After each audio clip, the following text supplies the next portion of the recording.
Hello, Blue Jays fans, and welcome to Sunny Side of the Dome. I'm your host, Karen Soutar, and I'll be here for the next half an hour or so to talk to you about some Blue Jays baseball. Sunny Side of the Dome is brought to you by Jays from the Couch. We stream live Thursdays at 6 p.m., and you can find us on Jays from the Couch's YouTube channel, as well as a Facebook page and Twitter page. And if you do happen to be watching and listening live and you think of a question or comment, send them on in. I love that. I love the interaction. I think it makes the show just that much more interesting. And if you're not watching the live version, then no problem. When you're ready for us, we're ready for you. You can catch the archived version of the recording on any one of those aforementioned medium, Facebook, Twitter, or the YouTube channel. And if you'd like the content here at Sunny Side of the Dome, there's lots more where that came from. There's Jays from the Couch's main podcast. It's Monday evenings at 6 p.m., and that's hosted by senior editor of Jays from the Couch, founding editor Sean Doyle, and he's always got lots of interesting things, usually other people on, sometimes me. I'm on there often with other people. And lots of interesting stuff to talk about. We started a fake news segment a while ago just to throw in some laughs.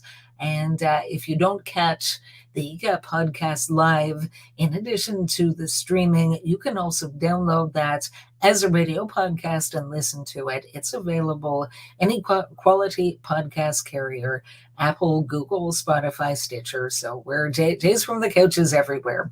And the other YouTube show that you should definitely check out, if you haven't been already, is the On Feck Circle.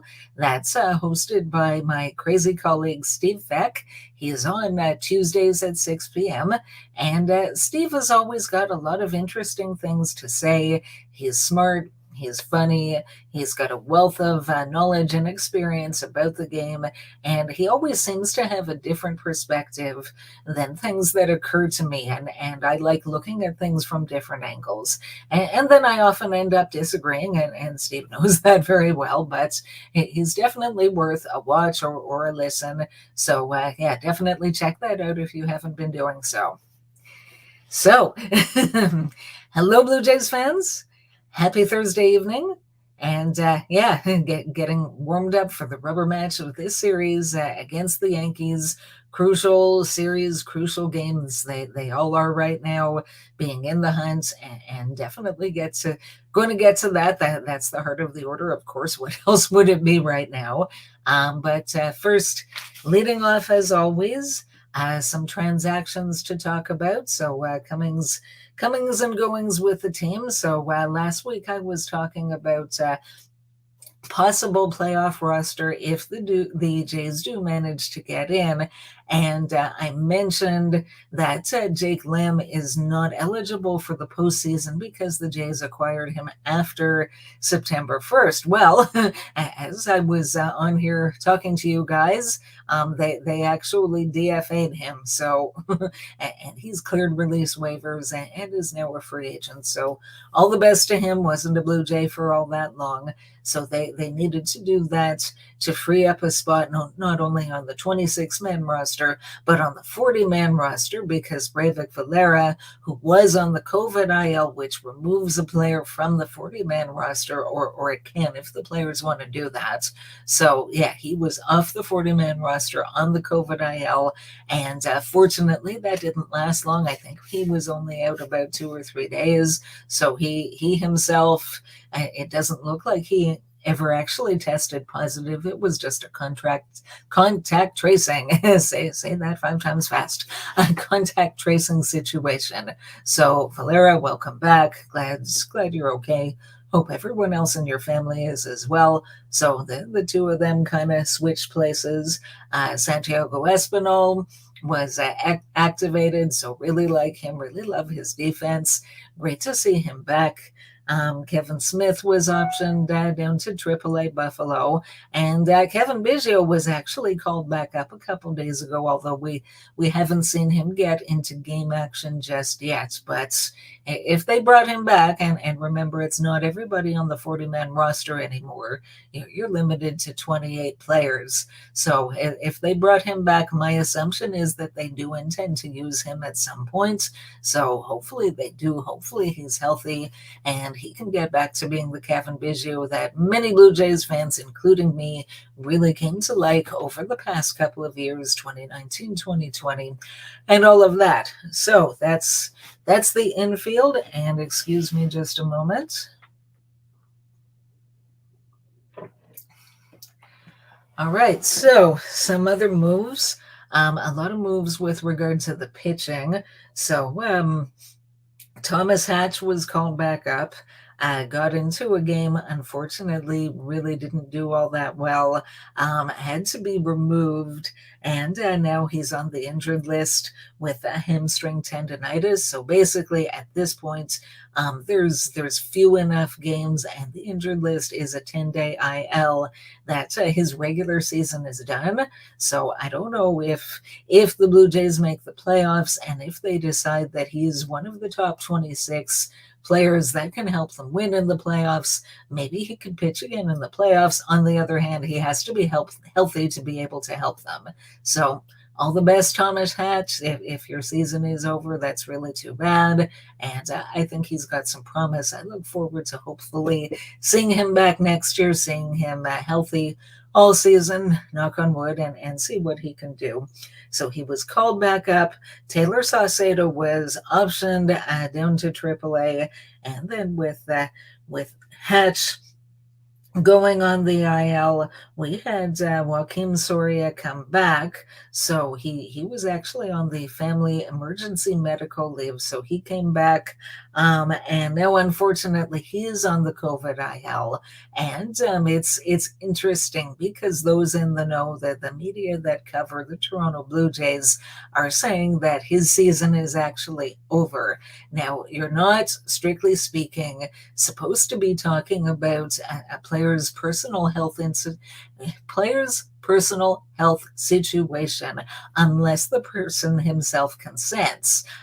So they didn't come right out and say that Soria has tested positive for COVID, but if they are saying that his season is over, you put the pieces together. So I hope you'll be okay, and all the best to you. Hoping for a full recovery. Hope you're doing okay there. So that's Joaquin Soria. Ryan Borucki, so he was suspended after that incident versus the Tampa Bay Rays.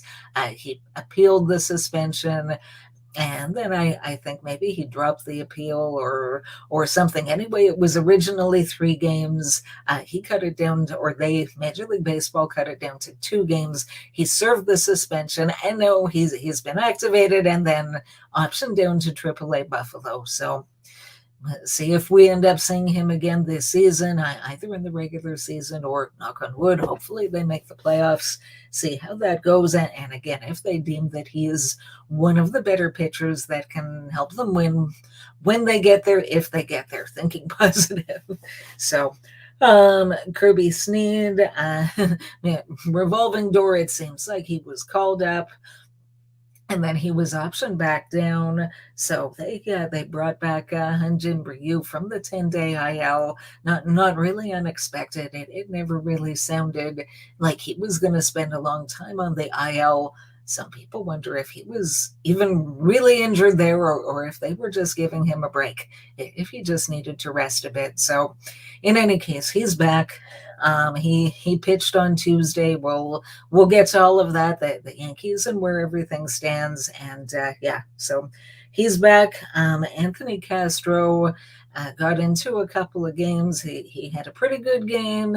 He had a not so great game the other day, and they needed a fresh arm, it looks like, so he was optioned. And now Jacob Burns has been called back up. So again, that back end of the bullpen, it just seems to be a little bit of a revolving door. They use someone, and then they probably won't be using him for a day or two, and in the meantime, they need a fresh arm. So there's a bunch of guys that have kind of been up and down lately.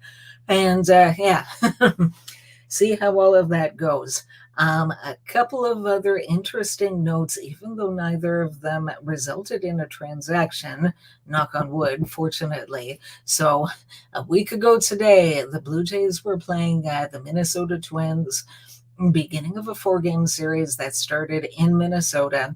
And Lourdes Gurriel Jr. was actually injured by his own teammate, Randall Grichuk. That said, they were fielding a ball, and Grichuk had the ball, and where Gurriel was, he was right in front of Grichuk. So instead of moving out of the way, I guess maybe he thought it would take less time to just crouch down. I don't really know what he was thinking there. And then Grichuk threw the ball in, and in the process of doing that, stepped on Gurriel's hand as he was crouching down and caught him with a spike. So Gurriel unfortunately had to leave the game. He was bleeding.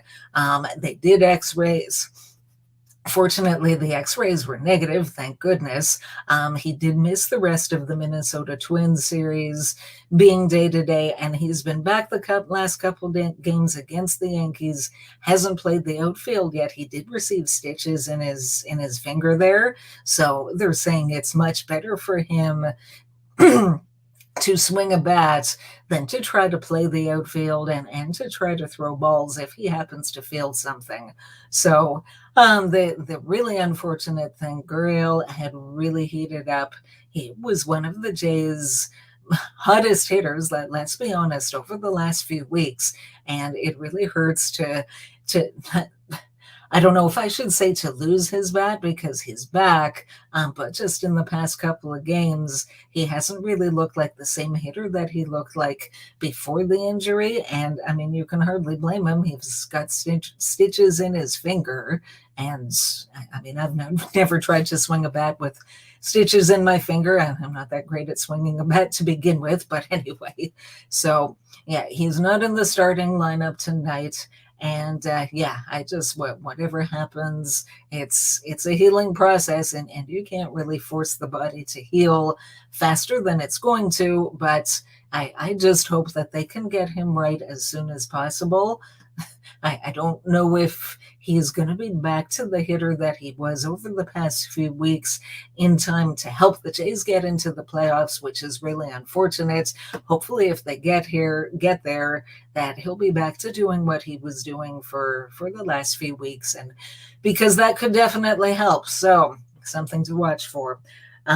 Something else with my little Twitter obsession, I saw something about a half an hour ago. So Ben Nicholson-Smith posted that per Charlie Montoyo, Jordan Romano, Blue Jays closer Jordan Romano, felt something halfway through yesterday's game.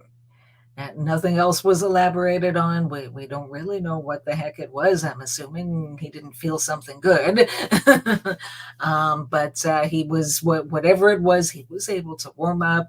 He did pitch the 9th inning yesterday. He did get the save. I mean, he certainly didn't look terrible. He allowed 1 hit, but runner didn't come in to score, and that's really what matters. So, and yeah, that apparently Romano is available for the game tonight. So I'll tell you, I feel something hearing that, and it's not something positive. A little nervous to say the least, but hopefully whatever it is a minor thing, and hopefully it passes, and he'll be good for the rest of the Blue Jays season, however long that is. Fingers crossed, because he's had some problems before. He's had some problems with his fingers and spent some time on the injured list as well. So really hope he'll be okay. The Jays need him. So that's the comings and goings with the team over the last week or so.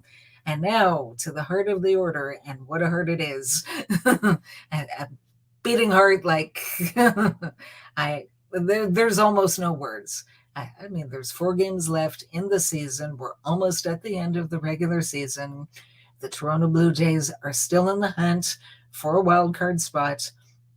There are 4 teams competing for 2 spots. The Oakland A's, unfortunately for them, were officially eliminated yesterday with a loss to the Seattle Mariners. I was actually hoping they would win because the Seattle Mariners have really gotten hot and they've really gotten into the mix. They're actually a half a game in front of our Toronto Blue Jays right now, so that's enough of that.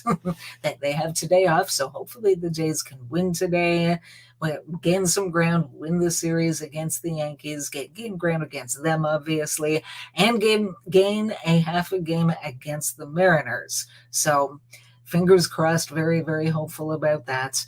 But yeah, 4 games to go for the Jays, 4 to go for the Yankees, 4 to go for the Red Sox, and 3 to go for the Mariners. So 4 teams vying for 2 wild card spots. And I mean, it's so much fun. It's so exciting. And yet at the same time, it's so nerve-wracking. And I'll be honest, I mean, I followed the Blue Jays very, very closely, whether they're in first place, last place, or anywhere in between. I've been a diehard since 1992. And I'll be honest, I can't remember a season in recent memory that has really been like this. I mean, we've seen several seasons of futility, and that's really unfortunate, and it hurts in a different sort of way when your team is not in the hunt and you know that they're not in the hunt. I mean, if you're like me and various other people that I know you still watch because the interest is there, but the expectations really aren't. You know that they're not going to be playing in playoff baseball. You don't expect it. You know that it's only a matter of time before they're officially eliminated, and you just want to see some positives and have hope for the future. Kind of like in 2019, where the team, they were a young, talented team. Their record wasn't good, but you could just see the potential for the future. But I mean, so many of the past several years were a lot like that to a greater or lesser extent. They didn't make the playoffs. In a few seasons, they kind of knocked on the door, but didn't really get anywhere, obviously. And then there was 2015. And even though they were at a game below 500 when the Jays traded for Troy Tulowitzki, and then they went on and made those other trades, most notably David Price, and the other things that they did, short up the bullpen a little bit. For the final 2 months of the 2015 regular season, it wasn't like it is now that the Jays just soared into first place, and they had a little bit of competition from the Yankees, but overall, it just, to me, there really wasn't any doubt. I remember in late August being quite certain that the Blue Jays would make the playoffs. It was just a matter of time. So that was exciting, and it wasn't nearly as stressful, at least not the regular season. Then they got to the playoffs, and well, we all know about what happened in their playoffs, the good, the bad, the not so great there. I mean, I guess the closest to this, I would say it would be 2016, but even so, they made the wild card. It did come down to the final game of the season. They needed some other teams to lose. I think the Detroit Tigers lost by a score of 1-0, if I remember correctly. So then they were out of it, and then the Jays had to win to host the wild card game against Baltimore. But it didn't, to me anyway, it didn't feel like this. They absolutely insane, living and dying with every pitch, with every hit, with every defensive play, good or bad, with every botched play. I mean, the Jays go ahead yesterday. Everything looks great. Tim Meza, who's been so reliable for most of the year, comes in and allows the Yankees to tie it. And then they go ahead again on Bo Bichette's second home run of the game. And he's really heating up at the right time. So that's great. The Jays need his bats. Simeon's doing what he's done pretty much all season. Not so much April, but the rest of the season. He's just been fantastic.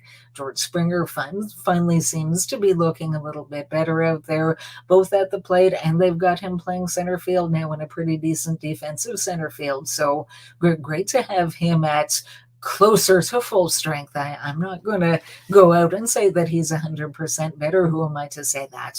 I'm sure it'll take him time. So, yeah, Hyunjin Ryu, he pitched on Tuesday. And to be fair, I think he looked better on Tuesday than he had in his last few starts before going on the IL. So there's a little bit of hope there. He also did get a bit of bad luck. Corey Dickerson trying to throw home and ending up hitting a runner with the ball in flight there. So, I mean, his final line, had that not happened, had certain things not in his control happened, might have looked a little better than it was. I don't really know what's going to happen. He's scheduled actually to get the final start of the regular season on Sunday versus the Baltimore Orioles. The Jays put their final lineup there out in terms of their pitching. So it's Steven Matz on Friday, Alek Manoah on Saturday, and then Ryu on Sunday. So much could happen between now and then. The Jays could have clinched a wild card spot. Knock on wood, they could be eliminated. They've got a magic number of 6. So any combination of Blue Jays wins and right now Boston Red Sox losses, that's who they're chasing most closely. That total 6 gets them in at least to the second wild card. And then depending what the Yankees do, if our good old friends from Tampa Bay, the Rays, manage to go out and sweep the Yankees and the Jays sweep the Orioles, and if the Jays win today, the Jays still have a shot at hosting that first wild card game. I at this point, I just want to see them get in. So, I mean, they could get in at as the first wild card. They could get in as the second wild card. There's all kinds of possible tie scenarios. It almost makes the head spin a little bit if you know about it or if you read up about it. Someone that I follow on Twitter actually gave me the link to MLB rules regarding tiebreakers. And as things stand right now, it is possible, and it's really not all that far-fetched, that the season could end in a 4-way tie, that the New York Yankees, the Boston Red Sox, our Toronto Blue Jays, and the red-hot surging Seattle Mariners could all finish the regular season with the exact same win-loss record. So in that case, if that happens, you'd be looking at 2 tiebreaker games, and then the winner of each of those games would be the 2 wildcard teams. And then they've still got to go out and play the wildcard game. And then whoever wins the wildcard game gets the pleasure of facing the Tampa Bay Rays, who have officially clinched the best record in the American League. And of course, they, as the best record in the American League holder, they will be hosting and having the home field advantage in the ALDS against whoever wins the wild card game. So 2 games in Tampa, 2 games at the wild card team's home stadium, game 4 if necessary, and then if a deciding game 5 is necessary, that's back in Tampa.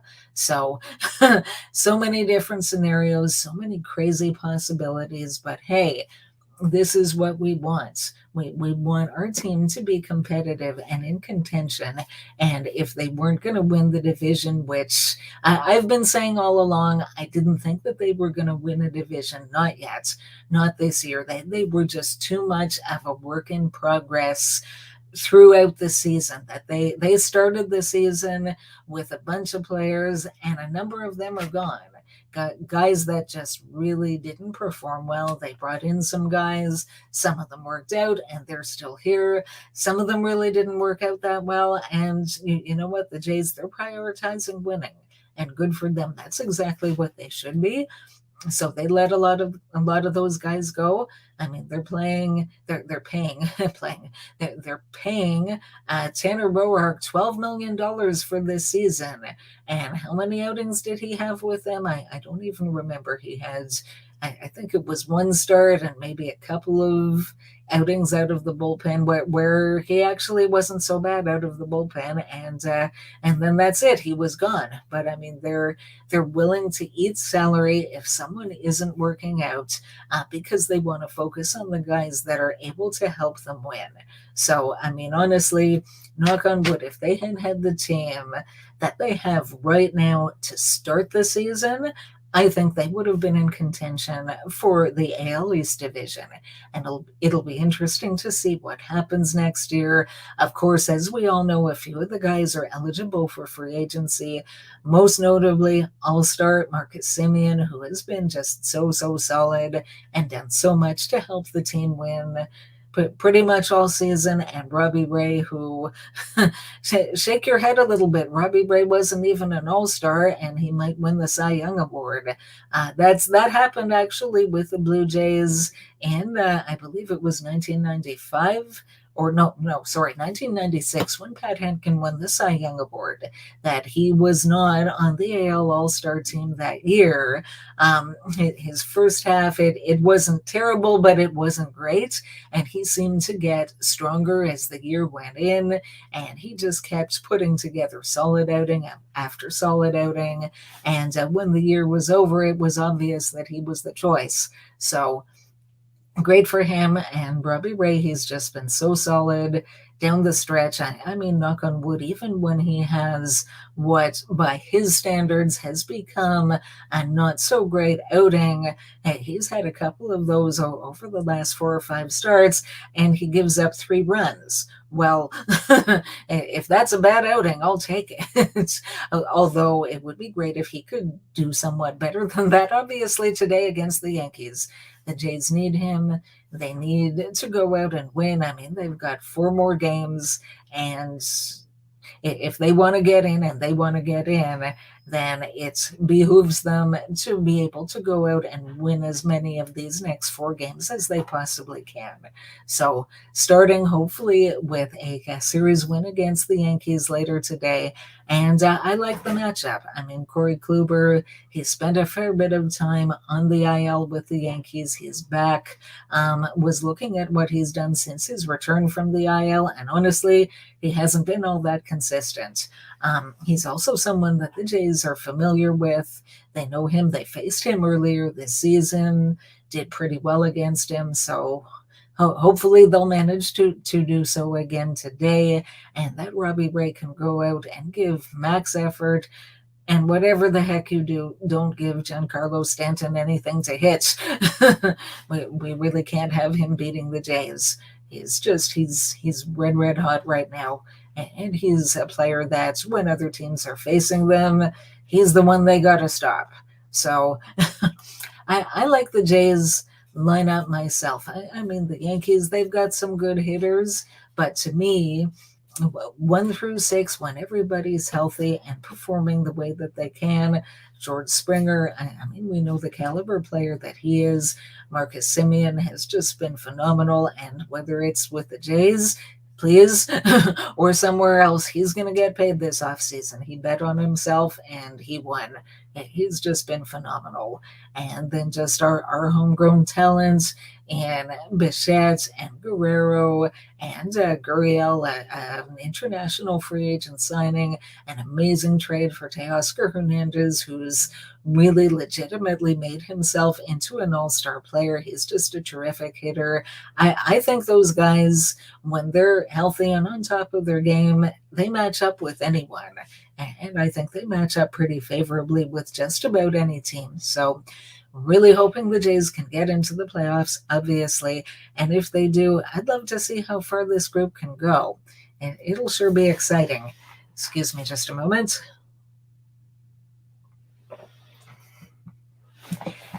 And now, we're almost out of time for this evening, so that brings me to, if Vladdy gets hot now, and if Gurriel heals quickly and Romano's okay, I like our chances. Yeah, thanks. Me too. All very good points. We really need those guys, so thanks for the comment. Fingers crossed for me as well. Yes, through Blue Jays colored glasses. So cue the cliches. Bring out any cliche you want. It's crunch time. It's gut check time. We're at the end of the season, 162 games, 4 games left, and the Blue Jays are right there. Unfortunately, they're not currently in a wild card spot. They're 1 game behind the Boston Red Sox for the second spot and 2 games behind the New York Yankees for the first spot. That will change tonight.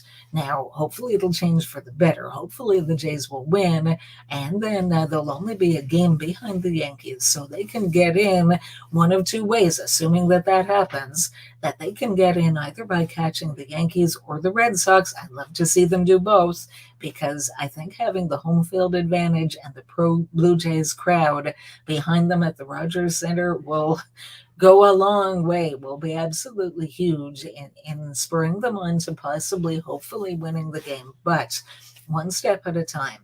So I've been enjoying doing this show. For anybody who's been watching this show and who's seen me on here before, you've probably heard me say that I believe that the Toronto Blue Jays were a wild card team in 2021. And a month or so ago, when they lost some winnable games against some subpar teams, I didn't completely give up on them. The hope was starting to fade a little bit because they weren't living up to their potential. I never doubted the potential.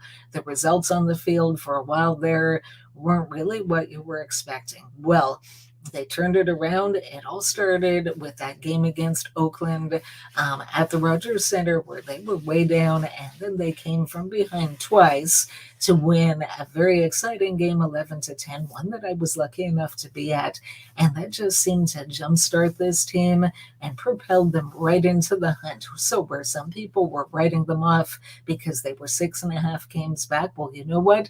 Teams get hot. Teams go on runs. I don't write teams off because of that, because you never know what's going to happen in that way. I've been a fan long enough, and I've seen teams get hot or get cold, and it can just kind of happen out of the blue sometimes. And so that's sort of the way I look at it. But anyway, it's almost done as far as the regular season.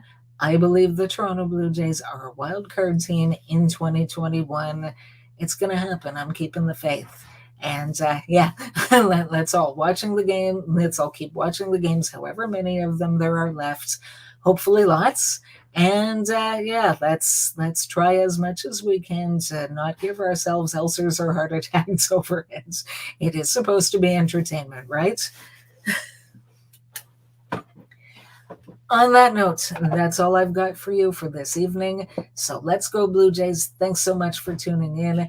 And let's go watch our Jays win the series against the Yankees. See you again next week.